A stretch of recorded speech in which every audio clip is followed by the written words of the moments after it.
उन्हाळ्याचे season सुरू आहे, तसेच मँगोही भरपूर आलेले आहे। त्यासाठी मी आज तुमच्यासाठी घेऊन आले आहे अगदी रॉयल पद्धतीने बनणारी मँगो मस्तानीची रेसिपी। ही मँगो मस्तानी इतकी चविष्ट लागते की एकदा खाल्ली की पुन्हा पुन्हा बनवावीशी वाटते। भरपूर ड्रायफ्रुट्स घातलेली ही मँगो मस्तानी आपण कशी बनवणार आहे त्यासाठी तुम्ही हा व्हिडिओ शेवटपर्यंत नक्की बघा। नमस्कार, मी रुपाली तुमचे स्वागत करते आहे रुपालीज किचन अँड रेसिपीजमध्ये।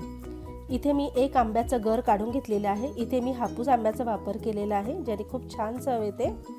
तसेच मी इथे अजून एका आंब्याचे इथे तुकडे करून घेतलेले आहे बारीक असे। 2 चमचे एवढी साखर घेतलेली आहे। 1 स्कूप एवढं मी इथे व्हॅनिला आईस्क्रीम घेतलेली आहे। ड्रायफ्रुट्स घेतलेले आहे, त्याचे काप करून घेतलेले आहे मी इथे। तसेच टूटी फ्रुटी घेतलेली आहे आणि 1 ग्लास एवढं आपल्याला इथे थंडगार दूध लागणार आहे। आपण हा गर आता मिक्सरच्या भांड्यामध्ये काढून घेतलेला आहे। त्यानंतर आपण याच्यामध्ये दूध घालणार आहोत।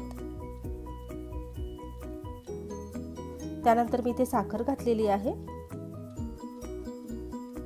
आता याच्यामध्ये आपण घालणार आहोत व्हॅनिला आईस्क्रीम। तुम्ही इथे मँगो आईस्क्रीमचाही वापर करू शकता, छान घट्ट होतं याच्यामुळे आणि चव पण खूप छान लागते। मिक्सरच्या भांड्याला वाटून घ्यायचे आपल्याला। हे बघा, अशा पद्धतीने दिसलं पाहिजे, असं घट्ट पाहिजे हे। आता आपण हे एका ग्लासामध्ये काढून घेऊया।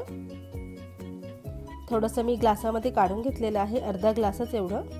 त्यानंतर आपण याच्यामध्ये जे आंब्याचे काप केले होते छोटे छोटे ते घालूया। आता याच्यामध्ये आपण व्हॅनिला आईस्क्रीम घालून घेऊया। असं आपण लेयर करून घेणार आहोत आणि हीच प्रोसेस आपल्याला पुन्हा करायची आहे। भरपूर असे इथे टूटी फ्रुटी घालणार आहे ज्यामुळे दिसायलाही छान दिसतं आणि चवीला पण खूप छान लागतं। ड्रायफ्रूटचे काप घातलेले आहे, भरपूर घालायचे, अजिबात कंजूसी करायची नाही इथे। आता पुन्हा एकदा आपण जो मिल्कशेक बनवलेला होता तो घालूया। पुन्हा याच्यामध्ये आपण व्हॅनिला आईस्क्रीम घालूया।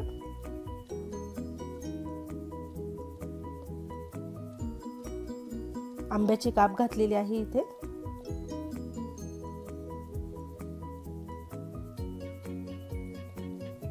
टूटी फ्रुटी आणि ड्रायफ्रुट्स घातलेले आहे। तुम्ही पाहू शकता किती छान दिसतंय। त्यामुळे तुम्ही इथे तुमच्या आवडीप्रमाणे जेवढे ड्रायफ्रुट्स घालायचे तेवढे घालू शकतात किंवा अजूनही काही ड्रायफ्रुट्स असतील किंवा टूटी फ्रुटी आहे ते घालू शकता। चेरी लावू शकता तुम्ही याच्यामध्ये।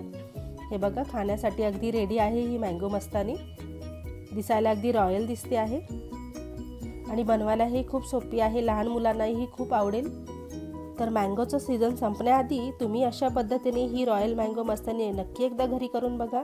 आणि जर तुम्हाला ही रेसिपी थोडी आवडली असेल तर नक्की एक लाईक करा, शेअर करा आणि जर तुम्ही चॅनलवर नवीन असाल तर नक्की सबस्क्राईब करा, जेणेकरून तुम्हाला अशाच छान छान रेसिपीज बघायला मिळतील। पुन्हा एकदा भेटूया अशाच एका स्वादिष्ट रेसिपीसोबत। तोपर्यंत धन्यवाद।